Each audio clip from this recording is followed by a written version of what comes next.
سارے اپنی تقریریں بند، آج صرف عبداللہ کا بیٹا حضرت علی بولے گا۔ جب چلے حرم میں، حالانکہ دنیا دے حاجی آئے تے آپ دا قد انج لمبا جس طرح کعبے دے ستون، تے لوگ انج نہیں ویکھ دے سن، انج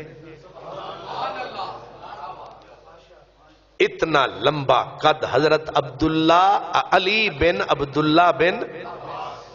تو آپ نے ایک عالم نے ایسے دیکھا نا، آپ ہنس پڑے، کہنے لگے تسی مینوں پہ تک دے ہو، تسی میرا پیو نہیں ویکھیا،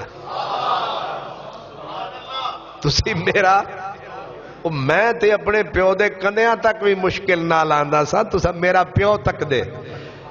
تے اگوں آکھیا کہ میں ابے نال گل کیتی تے ابے مینوں آکھیا پترا تو میرا پیو نہیں ویکھیا۔ میرے نبی کا خاندان رب نے چنا تھا۔ اور حضرت عباس اتنے لمبے تھے، سونے تو میں نے بتا دیا، اتنے لمبے تھے، اونچے گھوڑے کے اوپر جب حضرت عباس بیٹھتے تھے تو آپ کے پاؤں زمین پہ لگتے تھے۔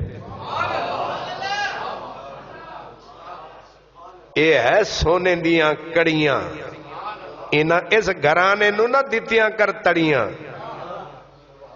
سبحان اللہ۔ حضرت عبداللہ بن، ویسے مزے کے لیے آ گئی بات تو میں نے ان کا ذکر، کیونکہ ایسے لوگوں کا ذکر بھی عبادت ہے۔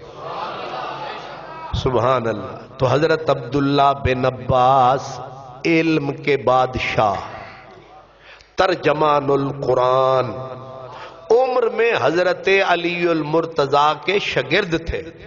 حضرت عبداللہ بن عباس نبی پاک کے بھی شاگرد تھے اور حضرت مولا علی کے بھی باقاعدہ شاگرد تھے، اور حضرت مولا علی کے نائب کے طور پر زندگی بھر کام کرتے رہے حضرت عبداللہ بن عباس۔ لیکن آپ اتنا روتے تھے، اتنا روتے تھے، آپ کے رخساروں پر آنسو بہنے کی وجہ سے آنسو کے نشان یعنی نالیاں سی بن گئی تھی۔ مقام دیکھیں، علم دیکھیں، شکل دیکھیں، نسب دیکھیں، حسب دیکھیں، لیکن اس کے باوجود اس دربار میں آنسو بہتے رہے۔ آپ سوچ رہے ہیں نبی بھی روئے، علی روئے، ولی روئے، رسول روئے، غوث جلی روئے، آخر روتے کیوں ہیں؟ فرمایا تم نادان ہو، تمہیں رب کی شان اور بے نیازی کا پتہ نہیں۔ یہ نادان نہیں، دانا ہے، ان کو پتہ ہے بے نیازی کیا ہے۔